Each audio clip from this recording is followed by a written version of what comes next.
তৎসৎ। হরি ওম তৎসৎ। হরি ওম তৎসৎ। হরি ওম তৎসৎ।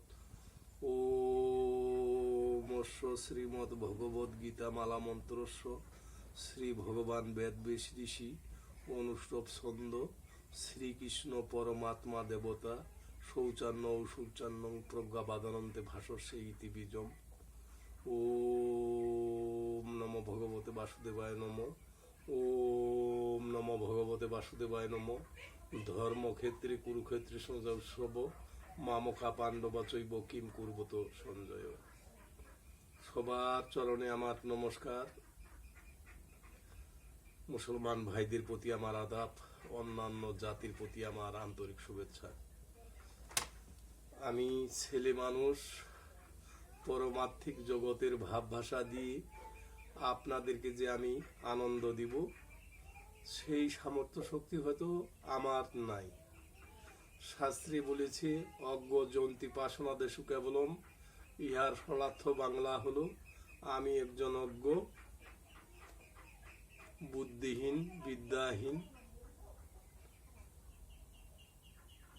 চতুর্দিকেই আমি হীন। আমার এই কথার মধ্যে, আমার ভাষার মধ্যে কোনো রূপ কোনো যদি ভুল ত্রুটি হয়ে থাকে তাহলে হয়তো আমাকে ক্ষমা সুন্দর দৃষ্টিতে দেখিবেন। আজকের আলোচনা হলো সাধু সঙ্গ। সাধু সঙ্গ নিয়েই আলোচনা।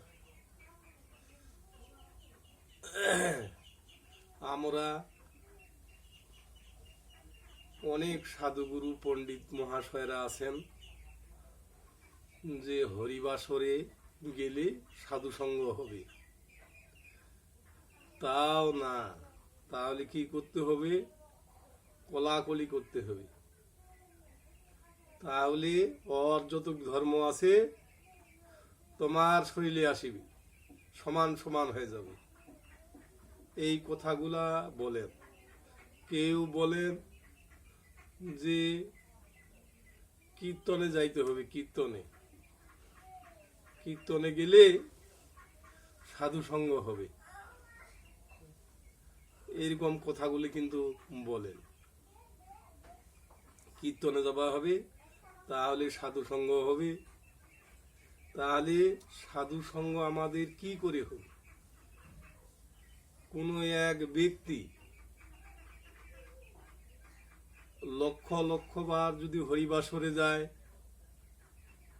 লক্ষবার যদি আলিঙ্গন করে, ইহাও নহে। তারপরে আপনি কীর্তনে যাবেন, রস কীর্তনে যাবেন, ঢোপ কীর্তনে যাবেন, পালা কীর্তনে যাবেন শোনার জন্য,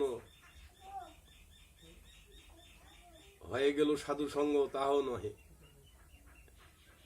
কোনো এক ব্যক্তি যদি সাধুর বিছানায় 14 বৎসর শুয়ে থাকে তারপরেও সাধু সঙ্গ নহে। তাহলে কি করে সাধু সঙ্গ হবে? যিনি এই সাধুর বাক্যগুলাকে বাকি জীবনে মেনে চলেন,